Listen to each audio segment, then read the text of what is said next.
What's up? Welcome back to TommyBoxing. And today I want to talk about one of the biggest fights that are happening this year. Jake Paul and Anthony Joshua. Saying that in a sentence is ridiculous. Who knew in 2025 that we would be getting Jake Paul versus Anthony Joshua before Jake Paul and KSI, Tyson Fury and AJ, and then GTA 6, of course.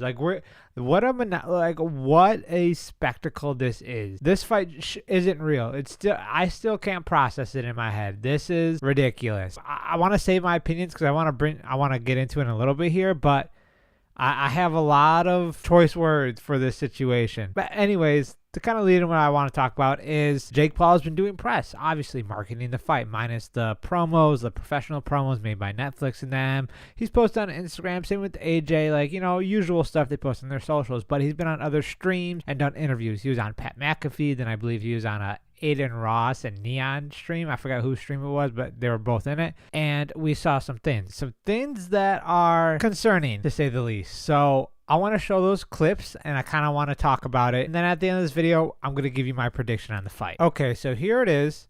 This is the clip from it was Aiden Ross's stream. Neon was there. Looks like they're just doing, a social media press junket, and Jake kind of gets into it. So let's just top in. Wait, is your eye okay? How'd that happen? Who are you sparring? I'm sparring a bunch of world champion heavyweights. I think Lawrence Okoli did that to me. He's like 6'6", 270. Oh my goodness. Yeah. Wow. What are you weighing right now? I'm like 215. And you 215 is ridiculous, first off. 215, I guess not that ridiculous. Maybe I should pull it back a little bit. I'd be a little dramatic. But 215 going into a heavyweight bout against AJ, who's already at weight, by the way. If you haven't seen it, he's already at weight. And this was last week or a week and a half ago at this point. He's been on weight. So he's taking this fight very seriously. Again, this fight is just so concerning. I don't... gotta get to what weight to fight AJ? 220. What's AJ's? Okay. 220? He'll be like 250 in the ring. Yeah. 250? So Jake's trying to get to 220, which makes sense. I don't see him going above that. And I feel like 220 is even pushing it, in my opinion, with his stature. You don't want to be too slow. But I get wanting to put more meat on your bones, maybe have a little more power in your shots, but then also on the other end, just protection. A little more meat on there, protection for your face, body, all that stuff. But then again, I don't know how much weight you can put on your face to not get your jaw broken by Anthony Joshua. No, I swear to God, I'm putting $100,000. We're going to wait. If you're That's crazy. Okay, I'm not betting. Hey, if we're putting $100,000 and he wins, fair enough.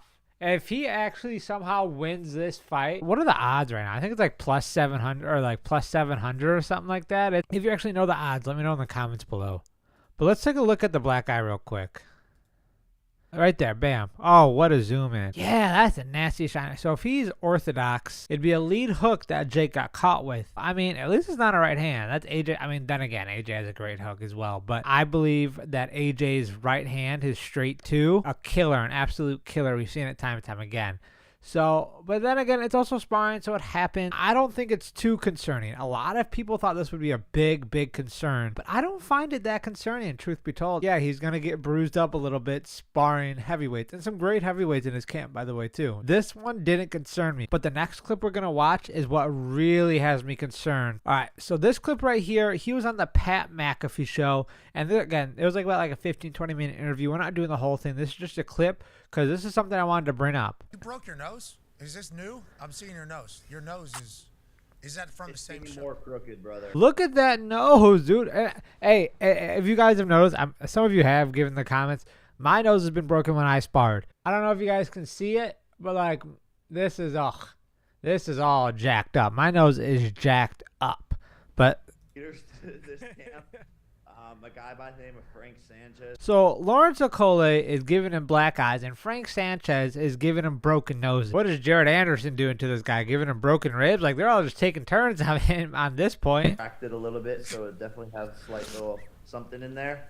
But yeah. See, that's what I wanted to point out too. He said it's a little bit cracked in there. Speaking from my experience, look at this nose. Him and I got matching noses right now. And again, this fight is Friday. It's not it happened a couple months ago. He's able to recover, ice it, maybe even get someone to readjust it, something like that. When your nose gets that type of broken, it looks like at the bone over here, not the tissue. This looks like the bone got pushed. And when that bone gets pushed, it put me out of commission. I had to stop sparring for over a month because even a simple jab For people my weight or maybe like 10 to 15 pound different, it would hurt instantly. Just flare up. Even some circumstances start bleeding just because it's so sensitive right there. I couldn't. I had to stop sparring for a while. Like I think it was a 2-month break in total because I tried after a month. It was still really sore, and it would make me flinch even more and be a little more gun shy just because of the pain. And that's people at my weight class. Like that's what I'm trying to make you guys comprehend.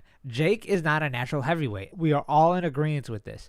But if he has this serious damage, Jake is not winning. Like, this makes even more of evidence. Like, if he has this damage, all AJ has to do is, like, sit on a jab, bam, it's going to freeze Jake for a moment. I don't care how tough he is. Once you feel that, like, it's just different. It really is.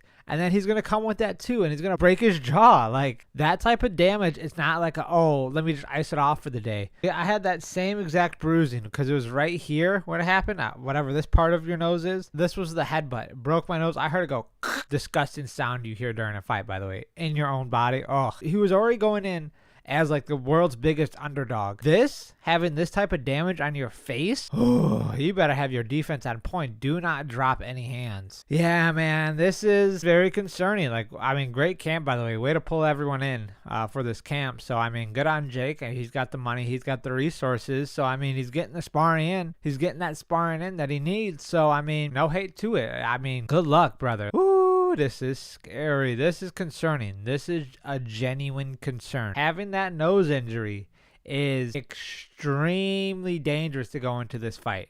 Jake was already going to be an underdog in this fight. Now with that injury, throw any chance he had out the door, truthfully. Unless he goes in like this, just goes like this the whole fight, and just has his eyes right here, and then just throw the two. Just throw the two. Clench, throw the two. Going in there with that type of injury, it's rough. It's a rough night. It's a rough night. You heard what AJ said. He plans to kill Jake Paul. Like, when AJ was talking his smack during that press conference, I was scared. I was like, sorry, sir. I'm not even fighting him. He doesn't even know about me. But he was like, yeah, I'm coming to do a job. I'm going to break his body. I'm like, oh, okay. Sorry, sir. Prediction, obviously AJ. I'm going to go with AJ all the way. It's definitely going to be by knockout. But I want to give Jake his credit. People are saying first round knockout. Because if we look at the Francis Ngannou fight where in 2 rounds, AJ sparked him clean out. And that was huge. That was a spectacle to see because we've never seen Francis get rocked like that at all, especially that size. He just lights out, looked like a limp biscuit. I think it's going to happen in the 3rd round. Maybe the 4th. The biggest thing is for me is Jake is defensively sound. Francis was allergic to any type of defense, and Francis was allergic to using head movement. He was like,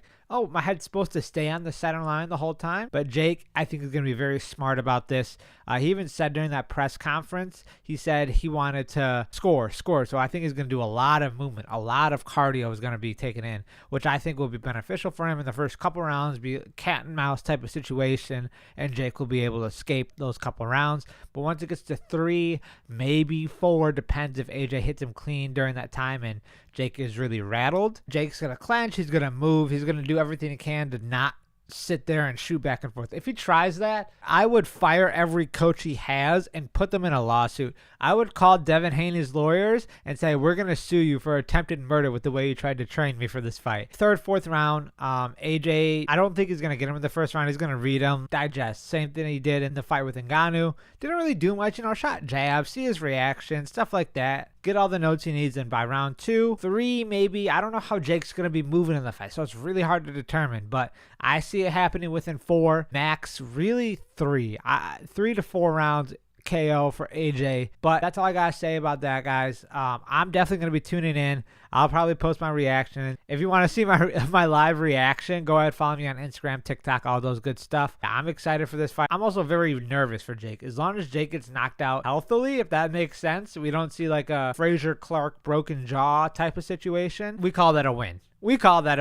That's all I gotta say, guys. Before you head out, don't forget to leave a like, subscribe, and comment down below what you think about this matchup and how Jake's gonna do.